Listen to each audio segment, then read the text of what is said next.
नमस्कार दोस्तों, स्वागत है हमारे चैनल टेक इंडिया पर।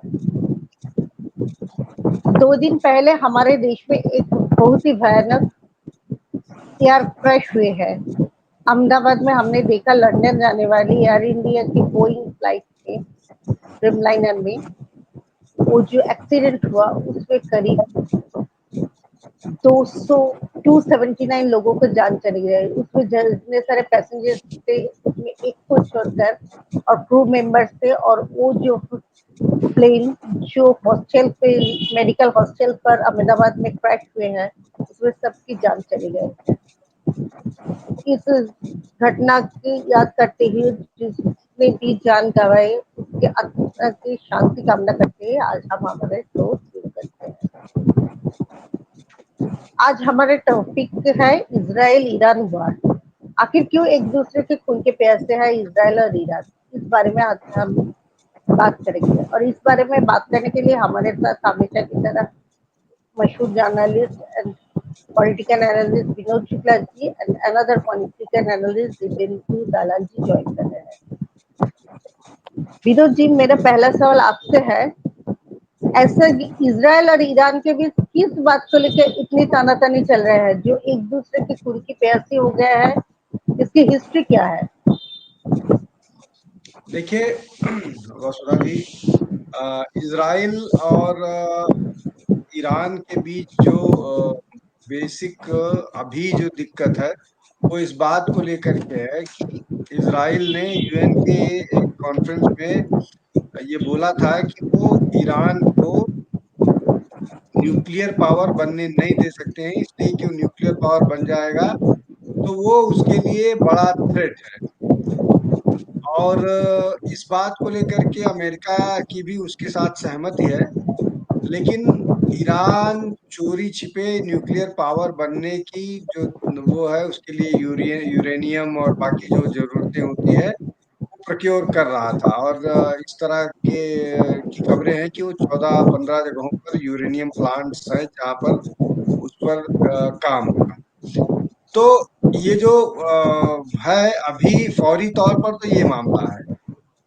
लेकिन अगर बात करें तो ये मामला कुल मिलाकर के गाजा में जो कैंपेन चल रहा था इजराइल का, उस कैंपेन को जिस तरह से आसपास के कुछ देशों का समर्थन था, उसकी जड़ में वही है मामला कि गाजा के समर्थन में, फिलिस्तीन के समर्थन में बहुत सारे अड़ोस पड़ोस के कुछ देश हैं, जिसमें लेबनान है, जिसमें सीरिया है, जिसमें ईरान है, जिसमें तुर्की है। तो ये जो समर्थन करने वाले देश हैं उनके खिलाफ इजराइल जो है वो ऑफेंसिव है, और इनमें से ज्यादातर का के कुछ न कुछ टेरर आउटफिट का बेस, जैसे हमास का है। हमास में वो ईरान में भी कुछ हमास के समर्थक थे, टेररिस्ट थे। उसके अलावा लेबनान और बाकी जगहों पर हुती और इस तरह के टेररिस्ट सब थे।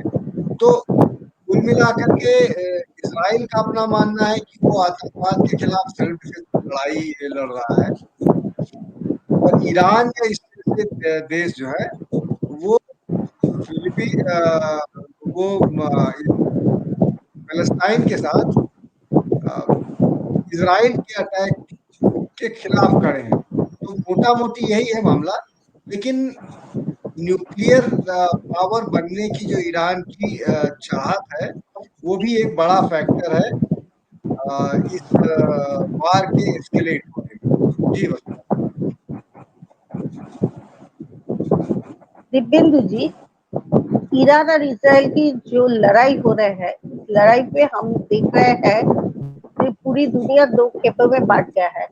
एक खेमे में हम देख रहे हैं ईरान के साथ सारे मुस्लिम कंट्रीज कर रहे हैं, और अमेरिका इधर एक जगलिंग कर रहे हैं।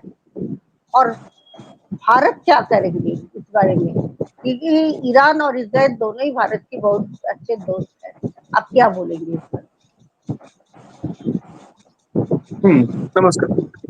देखिए, भारत का पर्सपेक्टिव से ये एक्चुअली देखिए, ये इज़राइल और ईरान दोनों ही भारत से दोस्ती नहीं है। इज़राइल का खैर वो तो एक्चुअली डिफेंस वाइज़ इज़राइल के साथ गहरा संबंध है। पर ऐसा भी नहीं कि ईरान से हमारा रिश्ता खराब है। इनफैक्ट ईरान से हम तेल हम खरीदते हैं, तेल हम इंपोर्ट करते हैं। तो और भी स्ट्रैटेजिक जो मतलब पॉइंट ऑफ व्यू से भी ईरान का जो पोर्ट वगैरह ये एक्चुअली हम हमारा काम में आता है। तो इसीलिए ईरान से संबंध भी अच्छा रहना चाहिए। पर अभी जो मतलब जो कॉन्फ्लिक्ट हो रहा है, भारत इसीलिए अभी आज तो एब्सटेन नहीं किया, तो क्योंकि एक्चुअली भारत चाहता नहीं है कि किसी की भी तरह किसी किसी की तरफ झुके। ये कॉन्फ्लिक्ट तो उनका निजी मामला है, तो इसमें दखलदारी नहीं करने से ही फायदा है। पर एक बात तो तय है कि अगर अ, इसराइल में अगर इसराइल जो चाहता है कि रेजिम चेंज करने के लिए ईरान के अंदर ईरान का स्ट्रेटेजिक तो एक मतलब और ये जो तेल का ये सब रिसोर्सेस ये भारत के काम में नहीं आएगा। तो एक ही प्रॉब्लम है कि उनका जो मुल्ला मुल्ला जो तंत्र है, वो अगर वो जो हार्डलाइनर जो स्टैंड है अभी, पहले तो 1979 के बाद से ये चेंज हो गया, ईरान का पूरा मामला चेंज हो गया। उससे पहले अमेरिका और इसराइल के साथ इतना खराब संबंध नहीं था। तो उसके बाद एक्चुअली जो चेंज हुआ रिजीम में, तो वो चेंज रिजीम अगर वो रेजिम अगर रहता है तो ये प्रॉब्लम रहेगा, क्योंकि इसराइल ये आइडियोलॉजिकली ईरान नहीं चाहता इसराइल की एग्जिस्टेंस। वो जो ज्यूज है उसके खिलाफ है, ये आइडियोलॉजिकली वो उसके खिलाफ है, और कुछ नहीं है। तो अभी रेजिम अगर कोई चेंज हो जाता है अंदर से, अगर कोई एक लिबरल पॉइंट ऑफ व्यू का कोई गवर्नमेंट आ जाता है, तो उससे एक्चुअली फायदा ही होगा, और भारत का भी फायदा होगा, क्योंकि ईरान से अगर संबंध अमेरिका का अच्छा रहता है, तो फिर पाकिस्तान का मतलब जो इम्पोर्टेंस अहमियत ही नहीं जाएगा उसका। मतलब अभी अमेरिका पाकिस्तान को एक्चुअली अहमियत इसीलिए दे रहा है कि क्योंकि ईरान से उनका मामला अच्छा नहीं है। ईरान से अगर कोई कॉन्फ्लिक्ट होता है तो पाकिस्तान का भरोसा रहना चाहिए। In fact Pakistan they are making use of Pakistan. Pakistan का जो सर्वेलेंस सिस्टम वो अभी काम में है, अमेरिका काम में ला रहा है। वो जो मतलब पाकिस्तान के साइड वाला जो ईस्टर्न साइड का ईरानियन जो बॉर्डर है, वहां से मॉनिटरिंग भी हो रहा है अभी। तो ये अगर चेंज चेंज हो जाता है रेजिम, तो फिर भारत से संबंध तो वैसे ही अच्छा है, और ये हम वेट एंड वॉच पॉलिसी हम ला सकते हैं। और वैसे तो हमास और ये जो टेरर आउटफिट्स है हिजबुल्लाह, ये तो एक्चुअली एक थ्रेट परसेप्शन भारत के लिए भी है। पर इतना भी बुरा नहीं है ईरान से संबंध। तो हम वेट एंड वॉच पॉलिसी बेहतर रहेगा। और हमारा अभी तो डिप्लोमेटिक पॉलिसी उतना इतना मैच्योर भी है, तो इससे कोई अभी तो कोई हम जब गवर्नमेंट का जो स्टैंड है वो अभी ठीक ठाक ही लगता है। विनोद जी, ईरान के जो चाबहार पोर्ट है जिसे हैंडल इंडिया करते हैं, चाबहार पोर्ट का फ्यूचर अब क्या दिखते हैं? नहीं वस्ता जी, हमने ऐसा कुछ इस तरह का हमारा कोई निर्णय नहीं है कि हमारे ईरान से संबंध खराब होने की कोई बात हो रही है। हम बायलैटरल इश्यूज में इंटरफेयर नहीं कर रहे हैं। हम अपना इंडिविजुअल दोनों देशों के साथ रिलेशंस को मेंटेन कर रहे हैं। तो हमारी वैसी स्थिति नहीं है, लेकिन निश्चित तौर पर हम टेररिज्म के विक्टिम हैं। तो हमको हर उस चीज को कॉल आउट करना पड़ेगा, हर उस चीज को विरोध करना पड़ेगा जहां से टेररिज्म दिखता है, जहां से टेररिज्म एक्टिविटीज दिखती है, जहां से टेररिज्म किसी भी रूप में एक्सप्रेस होता है। तो वो स्टैंड तो हमको मेंटेन करके रखना पड़ेगा, और हमारे उस स्टैंड को हमारे जो दोस्त हैं, जो अपने आप को हमारा दोस्त कहते हैं, उनको रिस्पेक्ट करना पड़ेगा। तो मुझे दोनों देशों के रिलेशन में कोई कोई दूरी नहीं निकल के आती है। एक दूसरा जो मसला है कि ईरान जो है वो अमेरिकी दबाव में, या अमेरिकी सैंक्शंस, या अमेरिकी उसके कारण लगभग अलग थलग पड़ा हुआ है, और उसके पास अपने तेल बेचने के लिए बहुत ज्यादा कंट्रीज या बहुत ज्यादा बायर्स नहीं है। और भारत जो है वो अमेरिका के दबाव को डिफाई करते हुए ईरान से और रशिया से तेल खरीद रहा है। तो भारत का स्टैंड, भारत इस परिस्थिति में भी इराक और रशिया से तेल खरीद रहा है, इसलिए भारत का स्टैंड बहुत क्लियर है, और इसकी जरूरत भी है ईरान को। तो कुल मिलाकर के अगर आप इसको सम अप कीजिएगा, तो हम अपनी डिप्लोमेटिक पॉलिसीज को बहुत मेच्योरिटी के साथ आगे लेके जा रहे हैं। उसमें हमारा अपना इंटरेस्ट किस तरह से हम कैटर कर पा रहे हैं, टेररिज्म के खिलाफ लड़ाई को हम किस तरह से मजबूती से वर्ल्ड ग्लोबली रख पा रहे हैं, और हम अपने एनर्जी सिक्योरिटी को कैसे प्रोटेक्ट कर पा रहे हैं। ये जो सारे फैक्टर्स हैं किसी भी देश के लिए जरूरी होते हैं, उन सब पर हम अच्छे से मजबूती से अपना पक्ष रख पा रहे हैं, काम कर पा रहे हैं, और ग्लोबली लोगों को बता पा रहे हैं कि देखो ये ऐसा है। अच्छा, जब अभी अटैक हुआ था, जब ईरान पर अटैक किया था इजराइल ने, तो इंडियन प्राइम मिनिस्टर ने तुरंत बात की थी नेतन्याहू से कि जो है सिचुएशन को नॉर्मलाइज किया जाना चाहिए। तो मुझे नहीं लगता है कि भारत के इंटरेस्ट में कहीं कोई इस तरह की चीज है जो क्वेश्चनेबल है, जिस पर आप डाउट कर सकते हैं, जिस पर आप प्रश्न कर सकते हैं। देखिए, ने सेयर्स का कुछ नहीं कहा जा सकता है। आप चाहे जो भी कर लीजिए, अगर इसको आपकी आलोचना करनी है, मैं इंडियन पॉलिटिशियंस को और इंडियन पॉलिटिकल पार्टीज के लिए कह रहा हूँ, उनको आप कभी नहीं सेटिस्फाई कर सकते हैं। तो वो ने सेयर्स रहेंगे। लेकिन अगर आप ओवरऑल देखें, तो जो भारत का पॉलिसी डिसीजन है, जो भारत इस तरह से आगे अपनी बात रख रहा है, कर रहा है, वो बहुत बैलेंस्ड है। और इसमें कहीं मुझे कोई नुकसान या इस तरह की स्थिति नहीं दिख रही है जहां भारत को कोई मुश्किल आए और भारत के रिलेशंस किसी से खराब हो।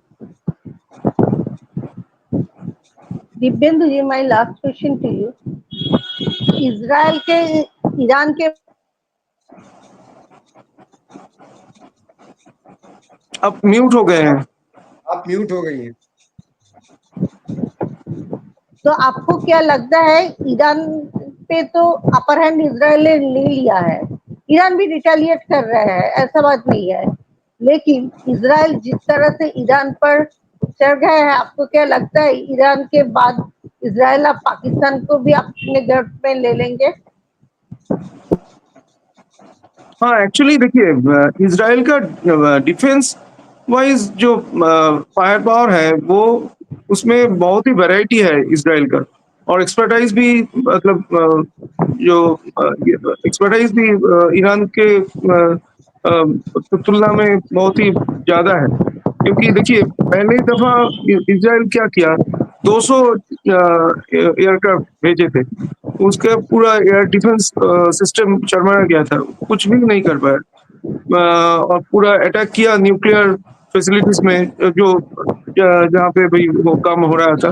और उनका जो मेन जो, मतलब इस्लामिक जो IRGC, जो उसका जो फोर्स है, उसका मेन जो फोर्स है, उनका जो हसीम सुलेमानी है, या ऐसे कुछ नाम है, उसको उसको उड़ाया।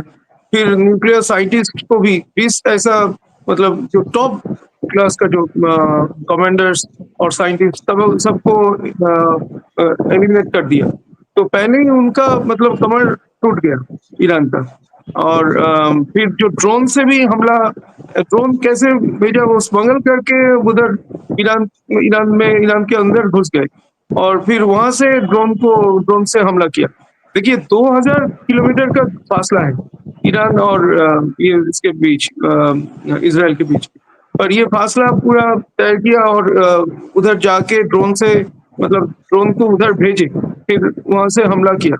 तो इसराइल ड्रोन से भी हमला कर सकता है, इसराइल एयरक्राफ्ट एयरक्राफ्ट से भी हमला कर सकता है, पर मतलब और दूसरी तरफ जो ईरान का ईरान का सिर्फ वो उसका बैलिस्टिक मिसाइल अभी तक काम किया है। तो 2000 किलोमीटर का रेंज का जो 2-3 बैलिस्टिक मिसाइल्स हैं, जैसे मुहाजिर या फिर शाहिद, ऐसे बोल के 2-3 वगैरह, 2-3 जैसा है। तो ये बैलिस्टिक मिसाइल लॉन्ग रेंज का है, तो वो जाके वो गिर रहा है। पर उसका आयरन डोम भी मतलब 98% सक्सेस तो है ही उसका। तो एक जगह तो नुकसान, खैर वो तो होगा ही एक कॉन्फ्लिक्ट में। पर ये कॉन्फ्लिक्ट अभी तक जो जो हुआ है उसमें इसराइल का ही अपर हैंड है। और दूसरी तरफ और जो है ना, ये सऊदी अरब और ये हमारा जो जॉर्डन, यहाँ से भी उनको उनको सपोर्ट भी मिल रहा है। जैसे ही ये पहली दफा वो जो मिसाइल भेजे थे, तो वहां से भी इंटरसेप्टेड किए थे वो लोग। तो उससे क्या हुआ, मतलब ये इतना फायर पावर अभी तो बचा नहीं। और दूसरी तरफ इसराइल का पूरा यूएस का बैकिंग भी है, और F-35, F-16, ये सब तो उनको एकदम मतलब आसानी से वो चला रहे हैं और अंदर घुस के वो मार रहे हैं। तो उसका डिफेंस भी इतना नहीं है भाई, पूरा फैसिलिटी को उड़ा दिया।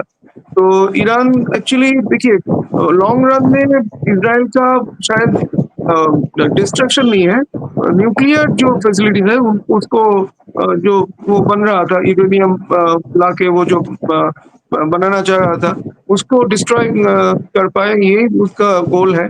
और ये होना भी चाहिए, क्योंकि ये भारत के पॉइंट ऑफ व्यू से भी अच्छा है, क्योंकि न्यूक्लियर अगर फैसिलिटी हो जाता है, बन जाता है, और फिर वो अगर कोई टेररिस्ट ग्रुप के हाथ लग जाता है, क्योंकि ईरान एक्चुअली तो सामने से वार नहीं कर रहा है, वो एक्चुअली उनका पॉलिसी है कि टेरर ग्रुप को बना के उसके पीछे से वार करेगा इसराइल के खिलाफ। तो ये टेररिस्ट का हाथ अगर पड़ता है तो भारत के भी एक थ्रेट परसेप्शन रहता है।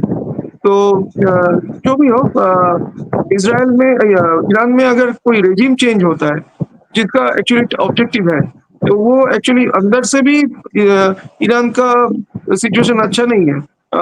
People don't have any support left with in Iran. जो वो जो खुमैनी जो जो है ना, तो उसका सपोर्ट बेस थोड़ा बहुत ही घट रहा है। तो लॉन्ग रन में ये रेजिम चेंज हम एक्सपेक्ट कर सकते हैं, और वही बेहतर रहेगा। और पाकिस्तान का इतना इम्पोर्टेंस भी नहीं रहेगा, अमेरिका पाकिस्तान को इतना इम्पोर्टेंस नहीं देगा। ईरान से भारत का संबंध और भी बेहतर होगा, हो सकता है। तो ये तो एक्चुअली अभी लॉन्ग रन में मैं मेरे हिसाब से situation will get better. Thank you Vinod ji, thank you Divyendu ji, आप हमारे चैनल पे आए, इतनी बेबाकी से बात की, इसलिए आपको बहुत बहुत शुक्रिया। और ये ईरान इजराइल वॉर किस तरफ जाते हैं, हम इस पर नजर रखेंगे। और दर्शक देखते रहिए think tank India. Please share, subscribe, like and comment on our channel.